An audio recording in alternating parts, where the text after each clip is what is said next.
అది అడుగు మంచి. సిపిఎం రాష్ట్ర కార్యదర్శి తమ్మినేని వీరభద్రంకు గుండెపోటు వచ్చింది. ఖమ్మంలోని తన నివాసంలో ఉన్నప్పుడే గుండెపోటు వచ్చినట్టుగా తెలుస్తోంది. స్థానిక ఆసుపత్రిలో ప్రాథమిక చికిత్స అనంతరం ఖమ్మం నుంచి హైదరాబాద్కు తరలించారు కుటుంబ సభ్యులు. ఇటీవల అసెంబ్లీ ఎన్నికల్లో పాలేరు నుంచి పోటీ చేసి ఓటమి పాలయ్యారు తమ్మినేని. ఇటీవలే ముఖ్యమంత్రి రేవంత్ రెడ్డిని కలిసి మద్దతు తెలిపారు తమ్మినేని. తాజాగా తమ్మినేనికి గుండెపోటు రావడంతో ఆయన కుటుంబ సభ్యులు ఖమ్మం నుంచి హైదరాబాద్లోని ఆసుపత్రికి తరలించినట్టుగా తెలుస్తోంది. తమ్మినేనికి మెరుగైన చికిత్స కోసం హైదరాబాద్కు తరలించారు కుటుంబ సభ్యులు. స్థానిక హాస్పిటల్లో ప్రథమ చికిత్స అనంతరం ఆయన్ను హైదరాబాద్కు తరలించినట్టుగా తెలుస్తోంది. ఖమ్మంలోని తన నివాసంలో ఉన్నప్పుడే గుండెపోటు వచ్చినట్టుగా సమాచారం. ప్రస్తుతానికి తమ్మినేని వీరభద్రంను మెరుగైన వైద్యం కోసం హైదరాబాద్లోని ఆసుపత్రికి తరలిస్తున్నారు.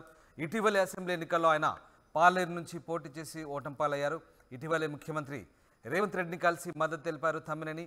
తాజాగా ఆయన ఖమ్మం నివాసంలో ఉన్నప్పుడు ఆయనకు గుండెపోటు వచ్చినట్టుగా తెలుస్తుంది.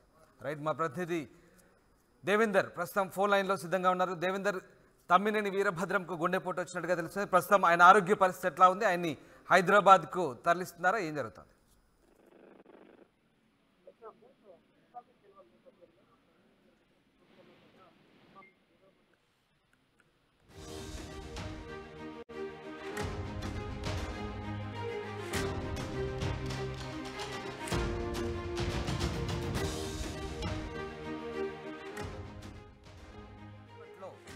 ప్రాథమిక చికిత్స అనంతరం ఆయన్ను ఖమ్మం నుంచి హైదరాబాద్కు తరలించారు మెరుగైన వైద్యం కోసం. ఎస్, మా ప్రతినిధి దేవేందర్ ఫోన్ లైన్లో సిద్ధంగా ఉన్నారు. దేవేందర్, తమ్మినేని వీరభద్రంకు గుండెపోటు వచ్చినట్టు తెలుస్తుంది. ప్రస్తుతం ఆయన ఆరోగ్య పరిస్థితి ఎలా ఉంది? ఆయన్ను హైదరాబాద్కు తరలిస్తున్నారా? ఏం జరుగుతుంది? ఎస్ రామ్దాస్, తమ్మినేని వీరభద్రంకు గుండెపోటు వచ్చినట్టుగా సమాచారం ఉంటుంది. అతను సంక్రాంతి సెల్ వరకు కుటుంబ సమేతంగా ఖమ్మం రూరల్ మండలంలోని తన స్వగ్రామైన తెల్దార్పల్లికి రావడం జరిగింది. సో రాత్రి తెల్లవారుజామున 4 గంటల సమయంలో తనకు ఆ గుండెలో ఏదో కొంత నొప్పిగా ఉందని చెప్పేసి చెప్పడంతో హుటాహుటిన కుటుంబ సభ్యులు ఖమ్మంలోని ఆరోగ్య హాస్పిటల్కి అయితే తరలించారు. ఆరోగ్య హాస్పిటల్లో కొంత డాక్టర్లు చెక్ చేసిన తర్వాత ఇది ఆ గుండె నొప్పి కాదు, కొంత గ్యాస్ట్రిక్ ప్రాబ్లం వల్ల వచ్చిన నొప్పి అంటూ కూడా అక్కడ ప్రథమ చికిత్స చేశారు. సో ఎందుకన్నా మంచిది ఒకసారి హైదరాబాద్ తీసుకెళ్ళడం మంచిదని చెప్పేసి కూడా అక్కడ డాక్టర్లు తన సూచనల మేరకు హుటాహుటిన కుటుంబ సభ్యులు మరేదైనా జరిగితే కొంత ఇబ్బందులు పడాల్సిన అవసరం ఉంటుందని చెప్పేసి కూడా హుటాహుటిన హైదరాబాద్ లోని ఏఐజీ హాస్పిటల్ తీసుకెళ్ళడం జరిగింది. ఏఐజీ హాస్పిటల్ వర్గాలు కూడా అక్కడ తమ్మినేనికి గుండెపోటు రాలేదు, కొంత గ్యాస్ట్రిక్ ప్రాబ్లం వల్ల కొంత ఇబ్బంది అయితే ఏర్పడిందని చెప్పేసి ఎందుకైనా మంచిది ఒక 2 రోజులు ఉండి పూర్తి చికిత్స తీసుకున్న తర్వాతే వాళ్ళు వెళ్ళవలసిందిగా అక్కడ ఏఐజీ హాస్పిటల్ వర్గాలు కూడా చెప్పినట్టు ఇప్పుడే వాళ్ళ అనుచరుల ద్వారా మనకు సమాచారం ఉంది. సో పూర్తిగా తమ్మినేని వీరభద్రం ఆరోగ్య విషయంలో కొంత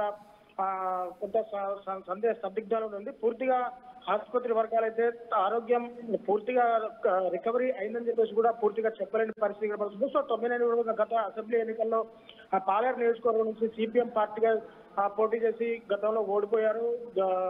మరి కొద్ది రోజుల క్రితమే కూడా సీఎం రేవంత్ రెడ్డి కూడా తమ్మినేని వీరభద్రం కలవడం జరిగింది. సో ఈ నేపథ్యంలో పండుగ సందర్భంగా తన స్వగ్రామమైన తెల్దార్పల్లి గ్రామానికి రావడం, కుటుంబ సభ్యులతో సంతోషంగా గడపడం, ఈ రోజు తెల్లవారుజామున 4 గంటలకి కొంత ఇలాంటి పరిస్థితి జరిగింది. సో ఖమ్మం ఆసుపత్రి వర్గాలు చెప్పినట్టు అక్కడ హైదరాబాద్ లోని ఏఐజీ హాస్పిటల్ అయితే దాన్ని తరలించడం జరిగింది. తమ్మినేని వీరభద్రం గారి ప్రస్తుతం ఆరోగ్య పరిస్థితి ఎలా ఉందనే సమాచారం అయితే ఇంకా పూర్తిగా అందలేదు. సో వాళ్ళ అనుచరుల ప్రకారం ఇప్పుడైతే గ్యాస్ట్రిక్ ప్రాబ్లం ఉంది.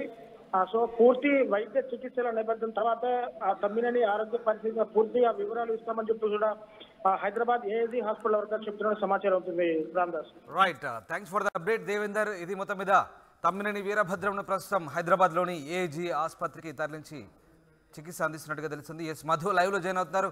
మధు, తమ్మినేని వీరభద్రంకు గుండెపోటు వచ్చినట్టుగా తెలుస్తుంది. ప్రస్తుతం ఆయన ఆరోగ్య పరిస్థితి ఎట్లా ఉంది? ప్రస్తుతం ఆయనకు ఎట్లాంటి ట్రీట్మెంట్ కొనసాగుతుంది? ఎగ్జాక్ట్లీ రీసెంట్ గా ఆయన రేవంత్ రెడ్డిని కూడా కలిశారు. తమ్మినేని వీరభద్రం తర్వాత సిపిఎం కి సంబంధించిన నేతను ఆయన ఆరోగ్యం నిలకడగానే ఉన్నట్టుగా కుటుంబ సభ్యులు చెప్తా ఉన్నారు. మెరుగైన వైద్యం కోసం హైదరాబాద్ తరలించారు. ప్రస్తుతం ఖమ్మంలో ప్రాథమిక చికిత్స చేసిన తర్వాత తరలించినట్టుగా తెలుస్తా ఉంది. వివరాలు అందాయి. సో హార్ట్ స్ట్రోక్ గురి కావడంతో వెంటనే కుటుంబ సభ్యులు రెస్పాండ్ అయ్యారు. ప్రాథమికంగా ఉన్నటువంటి ఆసుపత్రికి తీసుకెళ్లారు. చికిత్స అందించి మెరుగైన వైద్యానికి హైదరాబాద్ తరలించినటువంటి పరిస్థితి. సో ఇది తమ్మినేని వీరభద్రం ఈ మధ్య కాలంలో జరిగినటువంటి పొలిటికల్ ఈక్వేషన్ లో భాగంగా కాంగ్రెస్ తో పొత్తులో భాగంగా వెళ్లాలనుకున్నారు. కేంద్రంలో అటు కాంగ్రెస్ తో ఉన్నప్పటికీ కూడా రాష్ట్ర స్థాయిలో మాత్రం ఇక్కడ కాంగ్రెస్ తో పొత్తు కుదరకపోవడంతో సొంతంగానే పోటీ చేశారు. పాలేరు నుంచి పోటీ చేసి ఓడిపోయారు. పాలేరు నుంచి పొంగులేటి శ్రీనివాస్ రెడ్డి ఆయన పోటీ చేశారు. ఆయన మంత్రిగా ఉన్నటువంటి పరిస్థితి. సో పొత్తులో భాగంగా 4 సీట్లు అడిగారు కాంగ్రెస్ లో. సో కాంగ్రెస్ ఒప్పుకోకపోవడంతో, పొత్తు కుదరకపోవడంతో ఆయన సొంతంగానే పోటీ చేశారు. సిపిఎం నుంచి సిపిఐ మాత్రం కలిసి పోటీ చేసింది. సిపిఎం మాత్రం విడివిడిగా పోటీ చేసినటువంటి సిచ్యువేషన్ మనందరికీ తెలిసిందే. ప్రస్తుతం ఆయనకు ఆరోగ్యం బాగాలేకపోవడంతో ఆసుపత్రి తరలించినటువంటి పరిస్థితి ఉంది. ఇది ఆయన ఆరోగ్యానికి సంబంధించినటువంటి అప్డేట్. ఏజీ హాస్పిటల్లో ఉంచి చికిత్స అందించడానికి తీసుకురావడం జరిగింది. కుటుంబ సభ్యులు ఇంకా మరిన్ని వివరాలు తెలిపే అవకాశం ఉంది. Ram, right, thanks for the update Madhu. ఇది మొత్తం మీద సిపిఎం రాష్ట్ర కార్యదర్శి తమ్మినేని వీరభద్రంకు ప్రస్తుతం చికిత్స కొనసాగుతోంది. ఏజీ ఆసుపత్రిలో ఆయనకు ట్రీట్మెంట్ ఇస్తున్నట్టుగా తెలుస్తోంది. ఖమ్మంలోని తన నివాసంలో ఉన్నప్పుడే గుండెపోటు వచ్చినట్టు తెలుస్తుంది. స్థానిక హాస్పిటల్లో ప్రాథమిక చికిత్స అనంతరం మెరుగైన వైద్యం కోసం హైదరాబాద్ తరలించారు కుటుంబ సభ్యులు.